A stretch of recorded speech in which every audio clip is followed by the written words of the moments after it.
जय गुरुदेव।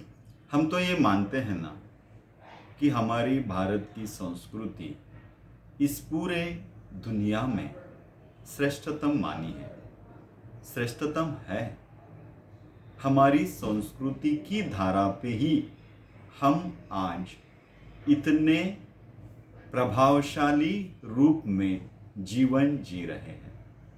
अगर आप दुनिया में कहीं और जाएंगे भारत के अलावा, तो आप महसूस करेंगे कि दुनिया में लोग कितने असुरक्षित हैं, कितने असुरक्षितता से जी रहे हैं। हमने बहुत बार हमारे पुरखों से भी सुना है, गुरुओं से सुना है, ऋषियों से सुना है कि हम बहुत भाग्यशाली हैं कि हमें भारत में जन्म लेने को मिला।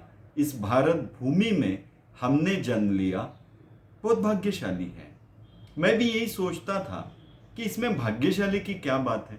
मैं तो अमेरिका में पैदा होता था तो कितना अच्छा होता था, जापान में पैदा होता था तो कितना अच्छा होता था, किसी और देश में पैदा होता था तो कितना अच्छा होता था, ऐसे मुझे भी लगता था। लेकिन जब इन सारी बातों का अनुभव करते करते, अभ्यास करते करते अभी ये पता चल रहा है कि हमारी भारत की भूमि को कुछ स्पेशल ओरा है, स्पेशल तरंगे हैं, कुछ अलग वाइब्रेशंस हैं, जिसकी वजह से आज भी हम अपने जीवन को पूर्णत्व से जीते हैं। तो ये कहां से आया?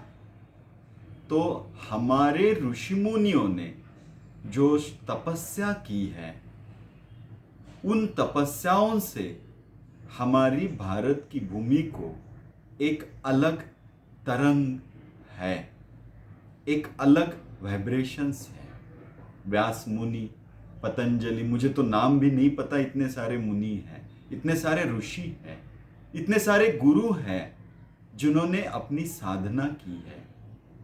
महावीर है, बुद्ध है, ज्ञानेश्वर महाराज है, तुकाराम महाराज है। इन सबकी साधना से, इन सबकी तपस्या से हमारी भारत भूमि को एक अलग वरदान प्राप्त है। अब मैं ये बात आपको इसलिए बता रहा हूं कि कईयों साल पहले उन लोगों ने की तपस्या के वाइब्रेशंस का आज भी मेरे जीवन पे असर होता है।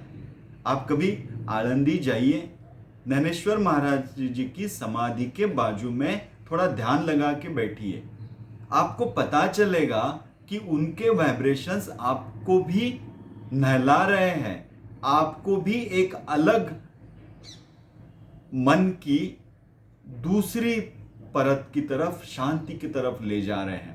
इसका अनुभव आप सबने किया होगा।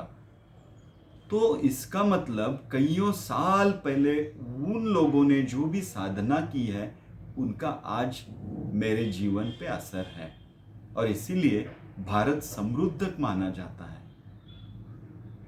अब उन ऋषि मुनियों की साधना का मेरे जीवन में असर हो रहा है। क्या मेरा ये उत्तरदायित्व नहीं बनता है कि मैं भी साधना, साइलेंस, मौन करके अपने आने वाली पीढ़ियों को, आने वाले भारत को कुछ तो दे जाऊं? जब मैं ध्यान के लिए बैठता हूं, मैं समाधि के लिए बैठता हूं, मैं अपने लिए तो बहुत कुछ पा ही लेता हूं, लेकिन मेरी समाधि से, मेरे ध्यान से, मेरे साइलेंस से, मेरे मौन से मेरे आजू बाजू के लोगों को भी इसका फायदा होता है। आप समझ रहे हैं? तो हमारी आने वाली जो पीढ़ी है, क्या उन्हें हमारे जीन्स जो जाने वाले हैं, क्योंकि उन ऋषि मुनियों के जीन्स आज मुझ में है, इसलिए तो मैं ऐसा हूं, तो क्या हमारे जो जीन्स हैं वो भी हर पीढ़ी से इसी तरह से चार्ज होते हुए ट्रांसफर होते रहे तो आखिरी पीढ़ी तक हम इन तरंगों को, इन वाइब्रेशंस को आगे भेज पाएंगे कि नहीं भेज पाएंगे। मेरे लिए ध्यान का महत्व है, समाधि का महत्व है, साइलेंस का महत्व है, अपने लिए तो है ही है। लेकिन मेरे साथ साथ अगर मैं मौन में हूँ, साइलेंस में हूँ, ध्यान में हूँ, तो मेरे आजू बाजू में बैठने वाले लोगों को भी उसका फायदा होता है। मेरी साधना के वाइब्रेशन से उन भी शांत हो जाते हैं।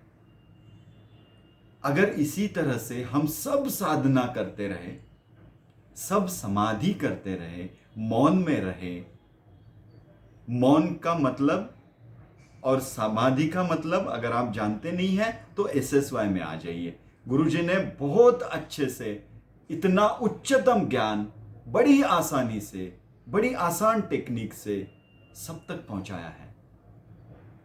मैं जो मौन कह रहा हूं वो गुरुजी ने जो सिखाया वो मौन की बात कर रहा हूं।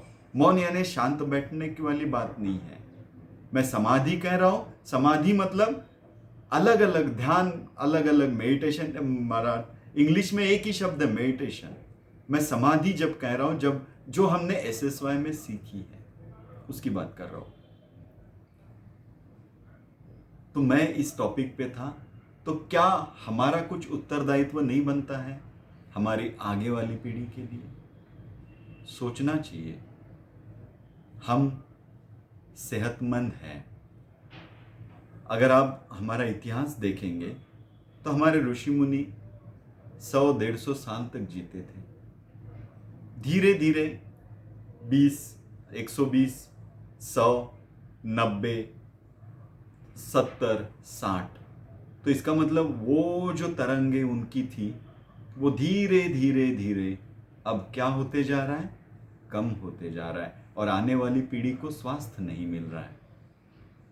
आने वाली पीढ़ी को मानसिक, शारीरिक स्वास्थ्य के लिए उन तरंगों को हमें चार्ज करना होगा।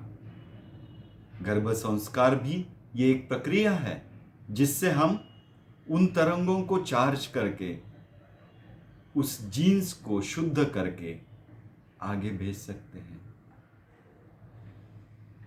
ये सब बातें जाने दीजिए।